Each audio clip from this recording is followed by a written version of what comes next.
Pag-uusapan natin kung ano nga ba yung status ng mga delivery apps o delivery rider dito sa Pilipinas. This is applicable sa lahat ng mga delivery apps dito sa Pilipinas like Lalamove, Foodpanda, Grab, at sa mga iba pa. Pag-usapan muna natin kung ano ba yung advantage and disadvantage. And tingnan natin kung kumikita pa ba sa pagiging delivery rider. Isa sa pinakamaganda sa pagiging delivery rider is wala kang amo. Yan ang mga magaganda.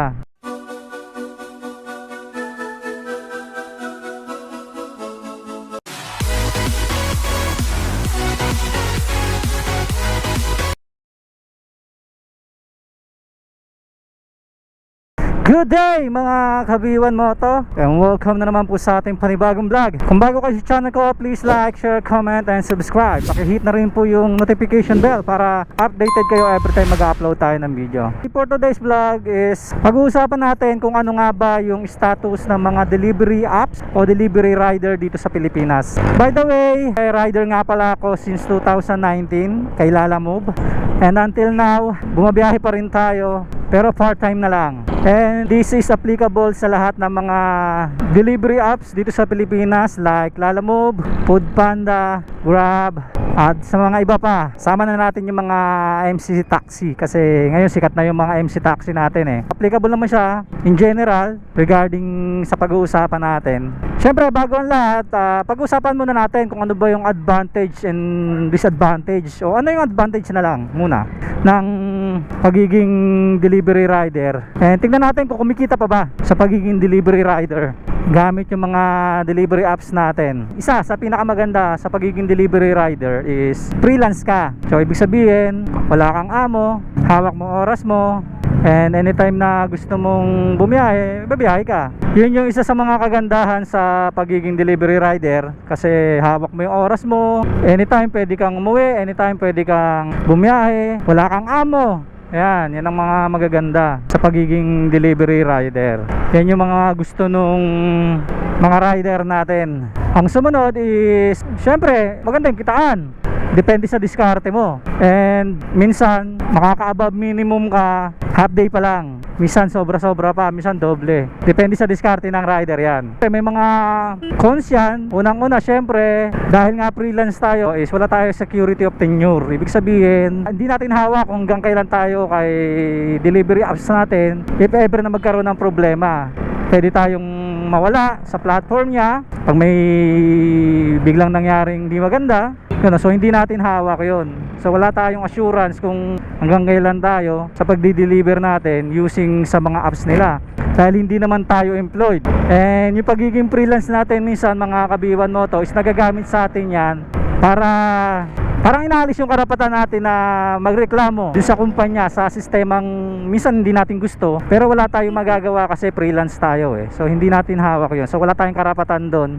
Yun yung sinasabi ng mga delivery platform. Pero sa totoo lang, hindi naman totoo yun. Ginagawa lang nilang scapegoat yun para ipamukha sa mga rider na wala tayong habol sa kanila, na wala tayong karapatan magreklamo. Pero sa totoo lang po, hindi po pwede yun kasi meron sa batas noon na kahit freelance ka, may karapatan kayo. And syempre dahil nga freelance tayo mga kabiwan mo to, yung benefits, yung sa benefits wala talaga tayong makukuha kahit ano. So kung ano man yung mangyari sa atin na hindi nasagot ni delivery option, and syempre yung maintenance ng motor natin, lahat sagot natin yan. Maarkila lang tayo ng kumbaga pinapahiram lang sa atin yung apps, hindi magdi-deliver tayo, and wala tayong hawak na matibay na ebidensya para makahingi tayo ng assistance para regarding sa gasolina natin, maintenance natin, kasi sagot natin lahat yan mga kabiwan mo to, although sa pagkain natin, tapos wala tayong benefits. So yun yung mga cons nyan. Bali kung tatanungin nyo ako mga kabiwan mo to kung anong status ng mga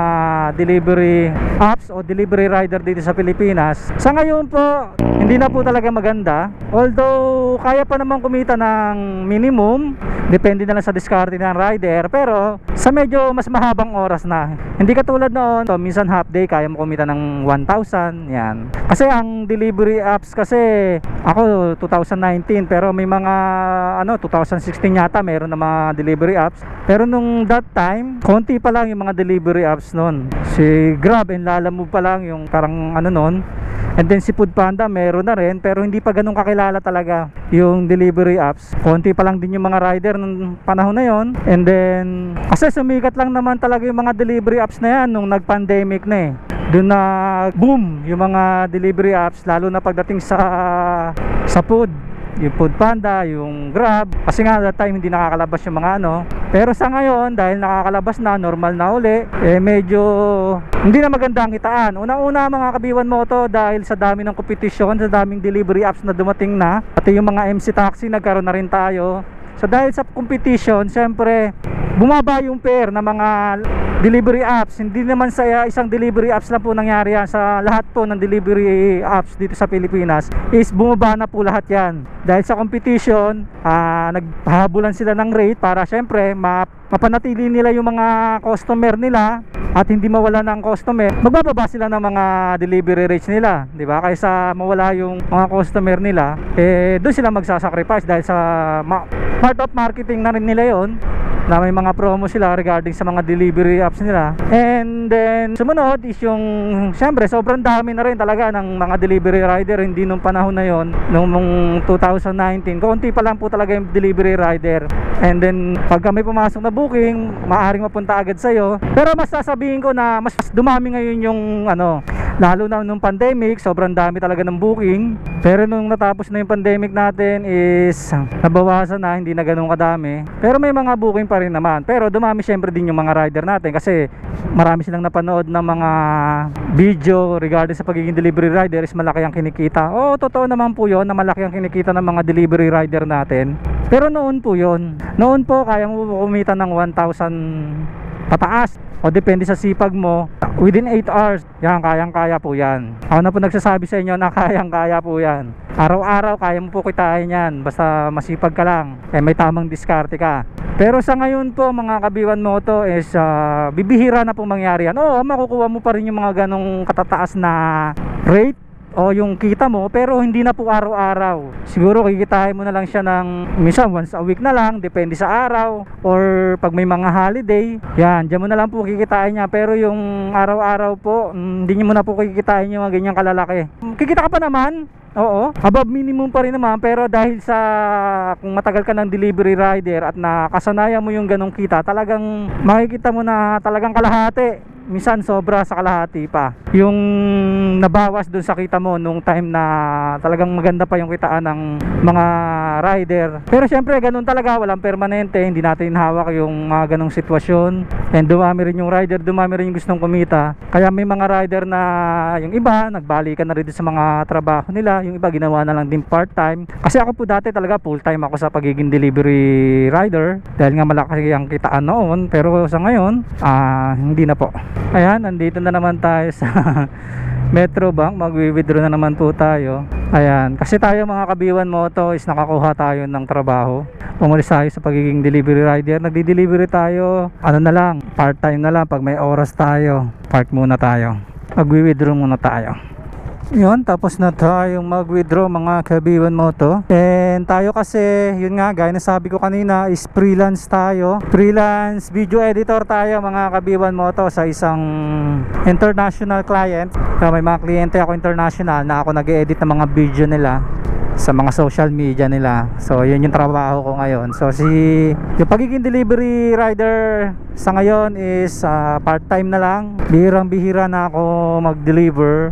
Pero gusto ko pa rin mag-deliver. Kaya inasikaso natin yung mga account natin nung nakaraan. Pero hindi tayo pero magdi-deliver pa rin naman po ako. Yun, balik tayo mga kabiwan mo to sa pinag-uusapan natin regarding dun sa status ng mga delivery rider sa Pilipinas, kung kumikita pa ba. So masasabi ko naman mga kabiwan mo to is masipag ka naman, kikita pa rin naman, kikita. Pero wag natin asahan na yung kita natin ng ganon consistent. So hindi na siya consistent. And kung sa minimum naman, makukuha nyo naman po yung minimum nyo. Kung araw-araw naman po kayo lalabas, siguro makukuha naman po natin yon, yung minimum, above minimum na kinikita natin. Ang pagkakaiba lang po noon, kung mag-stick kayo dun sa minimum na wage, syempre lugi kayo ron kasi dun sa minimum sa company kasi, tapos minimum sa delivery rider. Sa delivery rider, makuha mo man yung minimum pero wala ka naman benepisyo na kukuha, and stable yung kitaan doon. Araw-araw pumasok ka lang, minimum na yon, di ba? Sa delivery rider hindi ganon. Kahit makuha mo yung sinasabi natin na minimum wage, nakita mo sa isang araw, ang ano naman nun, wala kang benefits na makukuha. Kaya pinakamaganda ron, dun ka sa minimum, and then syempre magpapalagpas ka, papasobra ka ng kita mo. Kukumputin mo yung gastos mo sa araw-araw, yung pagkain mo, yung sa gasolina mo, liles mo yan. Kasi kung 500 ang minimum, kunyari pagkain mo 100, tapos yung gasolina mo 150, so 250 na lang matitira sa'yo, wala pa dun yung pang maintenance mo sa motor. So parang lugi ka kung ganun yung mangyayari. Kaya maganda niya, siguro mga dapat at least may malinis kang 500 araw-araw kung gusto mong hindi ka talo sa pagiging delivery rider. So yun po yung talagang pinaka mangyayari doon, kasi nga hindi naman po tayo employed, and yun yung status talaga. So dati sa mga rider natin, okay lang yan na walang benepisyo, walang ganto ganyan o ano man na nakukuha nila. Noon po yun, kasi nung time na yun talagang sobrang laki po ng kitaan. Kaya sabi ko nga sa inyo kanina, nasanay talaga yung mga rider. Kaya nung nagbababaan yung mga fare at mababa na rin yung kinikita nila at konti na lang yung mga booking, is talagang nagreklamo o sinasabi nila literal na nag-iiyakan yung mga rider natin, which is totoo naman talaga. Kasi kung bumaba yung fare mo at nasanay ka sa ganung kataas na kitaan, mararamdaman mo talaga yon. Hindi katulad noon na malaki ang kita mo kaya okay lang sa ibang rider na walang benepisyo. Parehas na rin sa akin yun, yung nararamdaman ko noon na okay lang yun, kahit wala akong kung kumikita naman ako ng 1.5 na malinis ang araw, okay lang. Pero sa ngayon hindi na po kaya yon. Siguro kitain mo once a week yun, hindi katulad noon araw-araw kaya mo kumita ng 1.5 pataas 1,000 ganyan, okay ka na ron, malinis na yun. Yun yung ngayon, dahil sabi ko nga dumami yung rider, dumami yung kompetensya ng mga delivery apps, and ang lahat ng yan mga kabiwan mo to, ang naapektuhan yan is yung mga rider po. Yun po ang talagang katotohanan yan. Kasi yung mga delivery apps po na yan, magbabaman sila ng per, same lang naman po yung kinakaltas nila, same lang naman din po yung kita nila, per volume naman sila Hindi katulad ng mga rider, dahil sa sobrang dami nila, yung dami nung mga delivery nila is nabawasan, tapos bumaba yung per nila, pero same pa rin po yung kinakaltas sa kanila ng mga delivery app, which is okay lang naman, kasi natural yung gumagamit ka ng apps nila. Pero dahil nga sa limited na yung mga booking mo, nasasacrifice yung kita mo dahil hindi na din ganun kadami talaga. Siguro kung dati makaka-20 ka maghapon, mga 8 hours o 12 hours, sa ngayon po siguro minsan maghapon mahirap na yung makasampu, tapos mababa pa yung fare mo. So yun lang yung i-consider nyo dun sa mga mag-a-apply na rider. So marami na po talagang rider sa totoo lang. Pero choice nyo pa rin naman po yun kung gusto nyo gawin siyang part-time. Kung part-time, tingin ko naman hindi naman siguro kayo ganong mahihirapan, kasi kung may other source of income kayo. Pero kung sa ngayon gagawin siyang full-time, tapos ipagpapalit nyo yung trabaho ninyo, hindi ko po masasuggest sa ngayon yun. Ay mga kabiwan mo, babalo na ako ng ng tubig pala.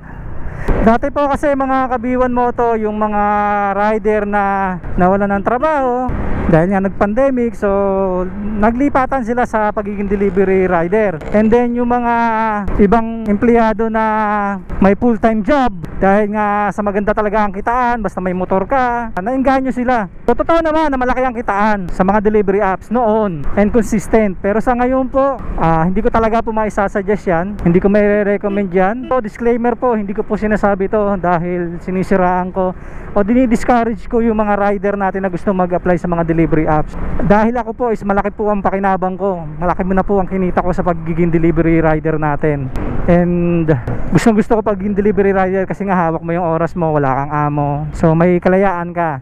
Sabi ko lang sa inyo yung katotohanan, real talk lang tayo. Kasi meron din mga rider na hindi pa rin naman tanggap yung sitwasyon na talagang humina na yung mga delivery apps sa Pilipinas. So yung iba nagbubulag-bulagan, di natin alam. So sila na yun, bahala na sila doon. Pero ito sinasabi ko is, ito yung katotohanan. Oo, kikita ka pa rin. Pero maglalaan ka na lang talaga ng mahabang oras, and syempre effort, diskarte, yung tamang diskarte ninyo. Pero kung above minimum, ang kaya-kaya pa po ng above minimum sa ngayon, magbigay lang kayo ng oras dun sa pagdi-delivery nyo, masabaan nyo pa, pati yung patient nyo, habaan nyo pa rin po. Yan, kung part-time, wala naman po problema kung part-time nyo lang po ang pagiging delivery rider. Pero kung ipo-full-time nyo po, mag-isip kayo ng 10 beses, kasi sa ngayon hindi ko na siya mai-recommenda. Pero kung kikita pa rin siya. Pero kung isa-sacrifice nyo yung trabaho ninyo para maging full-time delivery rider, so it's a big no-no. Huwag nyo pong gagawin yon. Huwag nyo pong gagawin yon. Siguro gawin yung part-time, oo, pero i-full-time ninyo, hindi ko po marirecommend yan. Sa uli, sa inyo po ang desisyon yan. So ako, nabibigay lang naman po ako ng konting tips sa inyo. Matagal na rin po akong delivery apps, napagdaanan ko na po yung kasagsagan nung napakagandang kitaan, and hanggang sa bumaba until now. So nakikita ko kasi wala nang chance na para maibalik yung dati. Kaya yung pansinin nyo, yung mga rider natin na kung saan sila nag-a-apply, meron dyan na lahat na ng application, mapa MC Taxi, in-apply nila. Kasi ang MC Taxi ngayon ang pinakamalaki ampere ngayon, mga apps na ganyan, mga freelance. Ako po kasi hindi ako komportable na magsakay ng tao, kaya hindi ko kinoconsider na mag-apply. Pero yung ibang rider natin, gusto nila, and marami silang apps talaga. Halos lahat ng apps meron na yung ibang rider natin. Yun, siguro hanggang dito na lang mga Kabiwan Moto, at maraming salamat sa inyong suporta. And always remember mga Kabiwan Moto, pray before you ride safe, God bless, Kabiwan Moto out, bye-bye.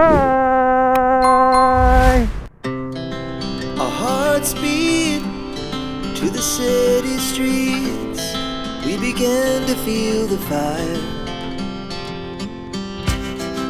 We rise like tall buildings as the chemicals, they take us higher. The night's young, it has just begun, as she puts her hand in mine. We wanna chase the night.